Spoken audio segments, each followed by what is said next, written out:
Hey guys, welcome back to another Ask Amy. I have a question today from Linda, and it's about a personality disorder. So Linda says, I've suffered from borderline personality disorder for many decades. How would non-duality, or being the awareness instead of the doer, apply to personality disorders?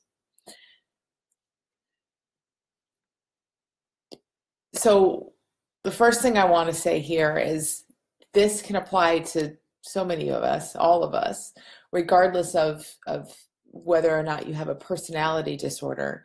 Because ultimately, Linda, what we're looking at here, what this personality disorder is a set of experiences that you have that happen through you, right? It's a place your mind goes, a place your brain goes, and you have whatever experiences around this borderline personality disorder you have. Now, that is exactly what happens in all of us to varying degrees. So if someone has borderline personality disorder, if someone has OCD, if someone has a mood disorder like bipolar, for example, if someone has an addiction or a habit or anxiety or depression, whatever it is we're feeling, I just want to set this up a little bit in the beginning so that we can start to see this on a common ground. The way those things show up specifically in terms of the content of our thinking, what they lead us to do, that's going to make them look very different. And that's the way they've been viewed forever, pretty much, is that, you know, we have different medication and different therapies and different approaches, and we talk about these things in very different ways depending on what they are, right? So it's a very siloed kind of treatment of it. Where I just want to kind of point us here is to see that in all of these cases, yes, the content of our thinking or our feelings, the specific behaviors we do, very different. But really what's going on in all of them is essentially the same. And it's that we're experiencing stuff, feeling it brought to life within us, getting really caught up in it. And from that stuff, from the feelings and the thoughts and just the experience we're in, the reality we're in that moment, we do things that make sense to us. So for you, it may be some of the things that are markers of, or that are common with borderline personality, like impulsiveness or extreme emotions, or however that might show up. For others, it might be that they get hit with this huge desire to go drink, and then they go drink, you know, like, so or they go wash their hands 50 times, or they do other things. So the what we do and how it shows up, let's set that aside for a minute, although I know that's where everyone's used to looking.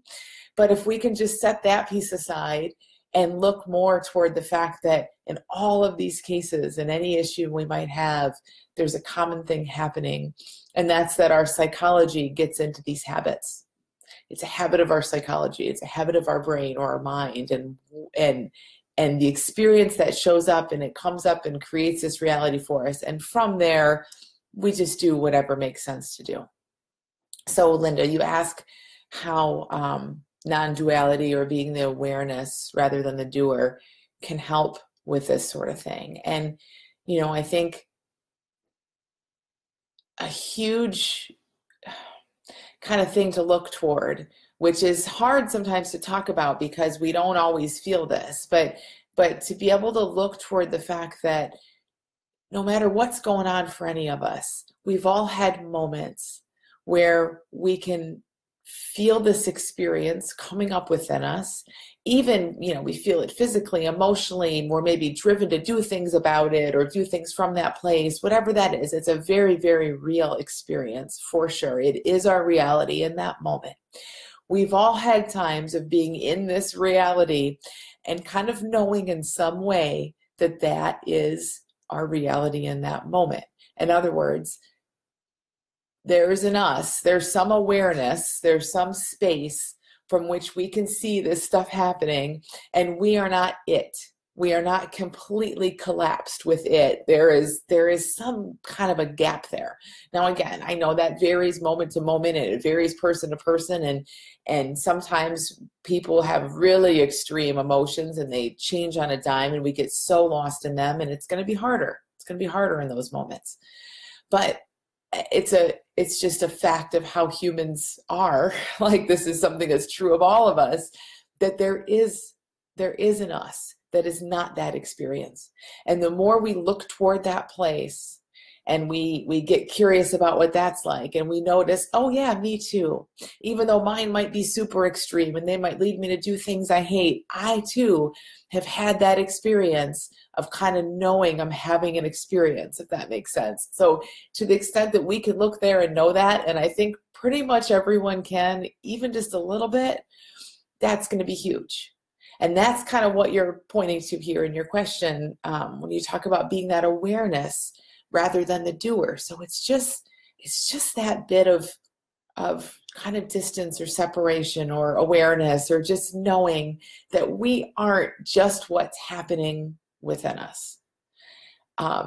Christine, hi Christine. I talked with Christine, who's here live now, Friday. I'm just thinking so much, Christine, about what you shared about what your son sees about his health and fitness. So Christine kind of is very familiar, knows this understanding well, and has benefited from it a lot herself. And we had a talk a couple days ago, and she was sharing how her son, who's like 19-ish, has been familiar with this understanding through her a little bit, and how she noticed that every once in a while, and she noticed that it was kind of when he would get in sort of a low mood, or things weren't going so great, he'd get a little grumpy, whatever, he'd start to say, yeah, you know, my fitness level isn't really where it should be. My health isn't where it should be. I should be this, I should be that, I should be exercising more. You know, he'd go through this thing. And she pointed out to him, hey, have you noticed that that tends to look like a problem to you when you get in a certain mood, in a certain kind of low state of mind, and sometimes that just looks like a problem. And other times when work's going well, life's going well, you know, it's not so much an issue for you. And he hadn't really noticed that, and that's how it goes, right? We don't really notice that. We just think, oh, every once in a while this problem crops up. But when she pointed that out to him, he could see that, and he saw, oh, that's interesting. So it's almost, you know, not necessarily that I have this issue with my fitness level, but it's more that when I start thinking that I have a problem with my fitness level, or that I should be whatever it is, fill in the blank, that's actually a sign for me. That's just showing me where my state of mind is. And it's kind of showing me where my consciousness is, where my mood is, that kind of stuff. So I bring this up here. It's just been on my mind since I started talking, because that's really kind of what we're looking at. Like, Linda, now I know I know that the extremity of things and the scale is different. It's all relative. But so for you, or for anyone who has like a major mood thing or a personality thing that kind of feels like it comes in and takes them over, what we're really looking at here is that ability, at least a little bit, and from there it can grow, to be able to see, oh, okay, when I feel this way, when I'm doing great in life, and then suddenly I'm in a huge angry rage, or suddenly I'm feeling really impulsive, or I have this desire to go do something huge, or however that might show up, that's a sign. That huge jump from kind of just going through life to suddenly there's a problem, or suddenly I need something, or suddenly, you know, something's going on, that jump is actually a sign just showing me what's going on in my head. So we all can kind of see this. And what's so interesting about that is, you know, we live in this our whole lives, but we're not used to seeing that as showing us where our mind is. We're just used to falling into it and believing it. So I have seen people with borderline personality disorder diagnoses, with bipolar, with all kinds of things, start to see that, yes, their stuff tends to come on them really quickly, and they get caught up in their experience really quickly and maybe act on it really quickly. But just by being aware that there is a them that's before their psychology, before all these feelings, these temporary feelings, just by knowing that's there and looking in that direction, they start to see this stuff coming on sooner and sooner, and they can start to see it as, oh, here's my thing starting. Here's that pattern starting, or, oh, I'm feeling impulsive. I know what that means. You know, and again, I'm not saying this is going to be perfect or easy all the time, but that's where there's a huge potential for some freedom and some change in this. I saw, maybe some of you saw this in the States. There was a show on, it's a Sunday morning kind of CBS show, and it was on yesterday, and Glenn Close, the actress, her sister, she's doing a whole thing around bringing awareness to mental health. She has a sister who suffered from bipolar, still does, I guess, for a long time. And her sister was on the show and talking about just what it was like for her, you know, and it really just struck me hearing her share her experience of having times where she would go for days without sleeping, and everything was a great idea, and she was just the life of the party and doing so much stuff. And then she'd realize around day 3, she said, okay, I think I need to just lay down and sleep a little bit. And then as soon as she'd sleep, the depression side would kind of take over. And she said in those depressions, she would just be bombarded with thoughts. Just end it, kill yourself, do that, you know, like that thinking and the feeling of that would just be all she could experience. And something about just hearing her share this, it's like, oh my gosh, like, I don't know what that's like. I know what my own version of habitual thoughts and all of that feeling so real is like. We all do, but I don't know what that's like. Like, that's huge. But the thing that I kind of, the hope, I guess, in that is like, okay, her brain chemistry, the way her mind's working, it's producing stuff that I don't know anything about. But I do know that she's had this thinking, these experiences going on for years, and she hasn't killed herself. And what it made me think of in terms of what we share here and what you're asking about, Linda, this awareness and this ability to see our experience without being our experience, is, man, if she could just know, and clearly she did on some level she did know, but if everyone out there could just know, okay, you're going to experience these swings, and as real and horrible as they feel, if there's a part of you that can just be a little suspicious, that can just, even deep down buried, just kind of know that you're in one of your swings, there's so much hope there. Like, there's this little pocket of freedom. And I don't mean freedom from feeling bad. None of us have freedom from feeling bad. Like, we feel what we feel. That's what it means to be human. But freedom from taking it really seriously, and freedom from doing really huge life-altering things from that space. You know, that's what I think is on offer. So we do the best we can. You know, you, Linda, everyone, like, you take the medication that seems to help. You talk to the people and do the things that seems to help. And then you continue to look, I hope, toward that awareness, that part of you that is not your psychology. Something about that difference is huge. Like, we are not our psychology.